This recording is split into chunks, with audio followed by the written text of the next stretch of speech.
dropping from 26 to 52. That's weird. Again, with that all-in match, it was absolutely incredible. I mean, the Cody and the Bucks picked 4 women to be on this show. 5 women if you count Jordan Grace, but on the main show, and they don't get enough credit for what they did for All In. You know, in women's wrestling in general that night. Viper, Liv Morgan, by the way. Liv Morgan is at 53, which, she is definitely the weakest member of the Riot Squad. Agreed. So, Viper, I haven't heard a thing really from her in the United States. I just see her all over. She's hipping photos all over her Instagram all the time.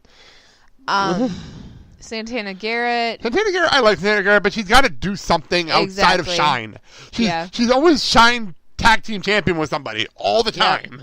It's great to see Ivelisse back on the list. Yes, she was hurt last year, so she had to miss last year. And she's also always a Shine champion of some sort. Yes. Candice LeRae, I get... She hasn't wrestled much this year. Exactly. I get it. Did she have only one NXT television match, and that was against Vega? Yeah. Vega? That was the only match she had this year? Speaking of which, Zelina Vega, not on the list. But she only one televised match, I think, too, though. Yeah, so I'm hoping that... she's more of a manager than a wrestler, anyway. But I'm hoping that eventually she'll get back up on that list. Now, Rhea Ripley, I'm hoping to see her much higher on the list next year. Let's just be prolific here. She's NXT. Yes. She's the NXT UK Women's Champion. She will be higher eventually. And Tennille Dashwood had a weird year. Yeah. She's been hurt most of the year. So I'm kind of surprised she's even on the list. I'm not going to lie. Let's see here. So Mandy Rose at 69. Yes, insert all the jokes here. I'm convinced it is that on purpose. I really am convinced of that. But the real travesty here is that Sonya Deville is at 72. How is Mandy Rose above Britt Baker and Sonya Deville? Exactly. How is she above the dentist and Sonya Deville? Not a clue. I don't understand Not a clue. it. I'm sorry. Britt Baker, DDS. Yes. I'd say it clearly. Sorry. I know. I don't. I do not get it. Britt Baker and Madison Rayne, who, like I said... All In, and Madison Rayne was in the Mae Classic. Yes. And Madison Rayne did something that month where she was at All In, Ring of Honor, Impact, and WWE all in the same month. So that's crazy. So, and honestly, what has Mandy Rose done? I feel like Sonya Deville's wrestled more. And Sonya Deville is going to be is actually part of Team SmackDown and Survivor Series. Yeah, so... Definitely don't agree with that. Madison Rayne, I'm not the biggest fan, but I do have to give her props for everything that she's done. Especially that 1 month. That 1 month was insane. And she is way too low. There's the people. Jitney, by the way, Jitney was the Progress Women's Champion for most of the year. How the hell is she still low on this list? Yes. I don't understand that one. So I guess I don't understand why Brandy Rhodes is... She's wrestled a lot this year. She wrestles a lot of Ring of Honor. She was in the entire Women of Honor tournament. Okay. For the title. She does a lot of indie spots. She does a lot of house shows for Ring of Honor. Okay. Like, if you ever look at Ring of Honor house shows, she's on them. I mean, she's all over the place. Okay, and then we go to... I don't know why she's above Bianca Belair, though. I don't know why she's that title. It should be... Mandy Rose is going to be on this list. She should be in the 90s, not in the 80s. Yeah. I may be picky, but... So, Bianca Belair... How is Carrie Q so low? I just realized that Carrie Q's a big person in Ring of Honor as well. So, sorry. So then, at 92, we have Peyton Royce. How is Peyton Royce so low? Peyton Royce is low, and Billie Kay is not on the list. I know the Iconic didn't do a whole lot this year, but Peyton Royce is better than that. Yeah, I totally agree. And poor Foxy. Poor Foxy. She's the lowest ranking WWE person on here, right? Yeah. Wow. That's crazy. That's 93 for those who aren't following along. So, what does Foxy have to do? I mean, Foxy, again, back to Alicia Fox. Yeah. I mean, Mickie James and Alexa Bliss. She's been hanging out with them all year. Yes. Where's the problem here? I mean, they made Foxy relevant again. Like, where's the problem here? You know? Yeah. I've never been a big Alicia Fox fan, but she deserves some credit for her year. You know? So. And I'll also throw out there, by the way, Veda Scott, who is a big in Ring of Honor, who I'm surprised is very low. She's very big in Ring of Honor. So she dropped down from 47 to 95. Like, oh my God. Like, what the hell happened there? I don't understand the majority of this list. It doesn't make sense. It doesn't make sense to me. Some of it unfortunately makes sense in the terms of like a Sasha or a Bayley, but then they had rough years. Yeah, but then there are other things that I have no idea how there were certain feuds or partnerships when I feel like one person was rewarded and other people were shit on, and then there were very important matches that were completely overlooked. It's been a crazy year for wrestling in general, and I'll talk about that later on in the year in December. But this has been a crazy year. I don't understand how it works. So it's been a crazy, really crazy year. So I know Mandy really wanted to talk about that, and I know this is going to be a shorter show than we normally do. But I actually know you wanted to get out of your system and make your opinions known. Do you feel better? No, because honestly, it doesn't change anything. No. It will never change the fact that someone at some point in time thought that Mandy Rose was a better wrestler than Sonya Deville. Well, they just really wanted to have Mandy Rose at 69. They really wanted that. I don't understand it. And don't get me wrong, I think based on this week's SmackDown, Mandy Rose is better on the mic than I ever thought she'd be. She's better on the mic, but she's not a good wrestler. She really is not a good wrestler. And her gimmick is very diva-esque. It's Eva Marie with blonde hair. Complete with Corey Graves going crazy about her. Exactly. It's the exact same gimmick. And I think Mandy Rose might actually be better in the ring than Eva Marie, but not the point. Well, that's that. That's our show. That's Mandy's take on the PWI 100 women's list. And actually, while we're talking about the PWI, Kenny Omega was number one in the men's. Want to tell everyone your hot take on Kenny Omega? I don't get it. You don't get what? I don't get him. I don't get the hype. I don't know. I would rather watch a bazillion AJ Styles matches.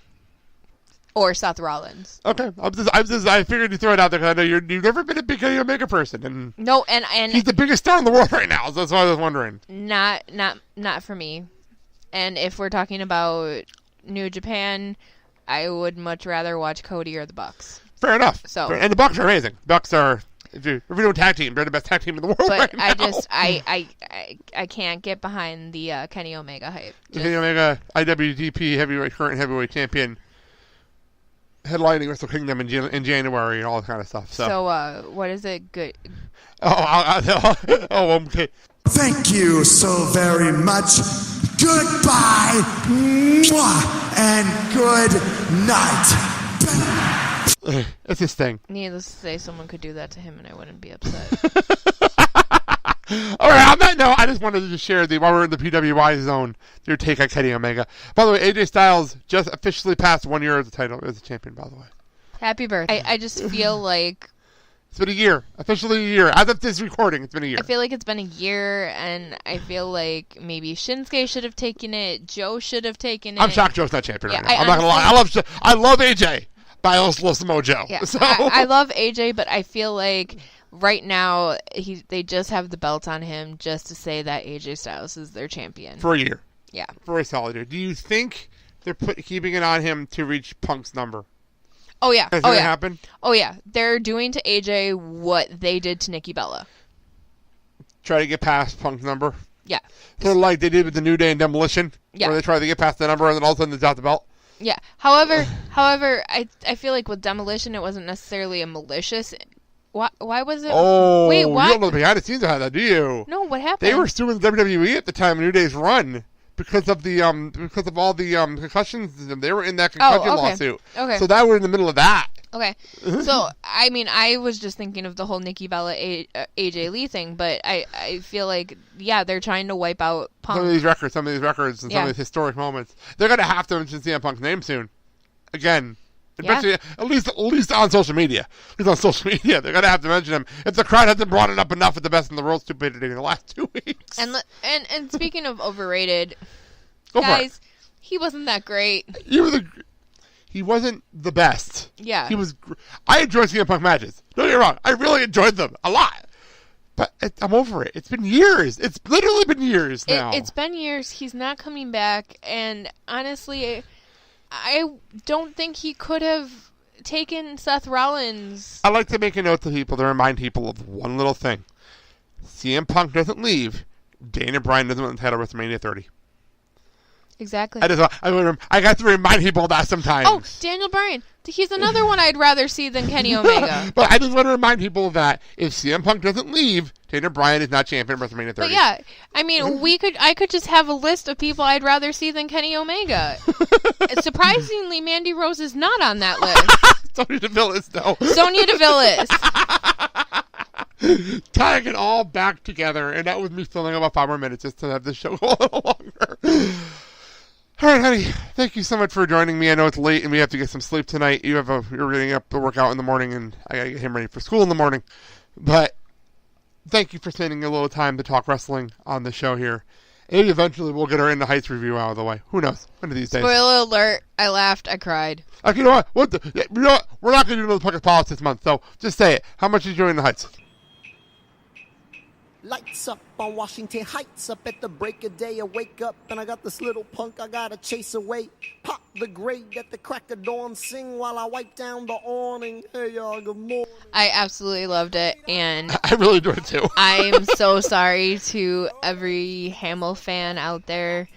I think that In the Heights is better. I was just recording an episode of No Days But Today earlier this evening, and I'm a Hamilton fan. I love Hamilton. I now have a new respect for In the Heights after seeing it live. I have such a new respect for that show. I just feel like that's such a great show. Maybe Maybe it's because I'm not a huge history person, but I feel like the music was better. I feel like the story was better. The feeling, just it was very family centric, which I liked. And I think I could relate to it more. And obviously, like if you look at my favorite musicals and being Hairspray and Wicked and Rent and Beauty and the Beast is at the end of the day, that's like a father-daughter thing. At the end of the day, that movie, that show too. I mean, if you look at my favorite musicals, you'll see that I have emotional ties to them, and so I'm sorry I can't get behind Hamilton, but I love Lin Manuel Miranda. Like I think he's extraordinarily talented, and I am so looking forward to the In the Heights movie. Oh, by the way, Mary Poppins. Yes, of the year. Yes. Mary Poppins. And damn Disney! They cast him, and now I want to see the movie. I cannot say enough good things about the show. It was absolutely incredible. And I'll say, by the way, that show is touring around the country. It comes to your area, go see this cast. This cast was amazing. Yes, absolutely incredible, and I really the characters. I really related to them. Yeah, Nina especially. I do want to give credit. I just want to throw this out there. I have my playbill in front of me real fast. Ryan Alvarado, he played Usnavi. Yeah. He was amazing. Like, if anyone's going to do that role, he did an unbelievable job. Yeah, he was incredible. It was just, I could not have asked for more. I went in not having heard most of the soundtrack, yeah. You had trouble pronouncing Usnavi's name when you first listened to the song. I did. And after being lied to Okay, I'm gonna confess something here. I'm gonna confess something on the air. I've only listened to the In the Heights soundtrack one time in full. One time in full. At work. Only half paying attention to it. And I knew the story basically. I didn't have to listen to the song soundtrack. I do kind of skip around and listen to all the Half Peppo dance songs. I don't really listen to the whole soundtrack. So the whole Abuelita thing, I completely forgot about it. I completely forgot! Because I skipped the sad songs, so I skip all that to jump right to all the Half Tempo fun songs. Just to be completely honest here on the air. So that's me. Not only just lying to you, but just forgetting. Like half the story of the show. Okay. That's it. We covered everything I wanted to cover, and we're done now. Honey, thank you so much for coming on tonight. This was a lot of fun, as always, to do your show. Our show. I love you. I love you too. And good night. Good night. Bang! Have a good day, everybody. Looking in your eyes, I see a paradise. This world that I found is too good to be true. Standing here beside you, won't so much to give you this love.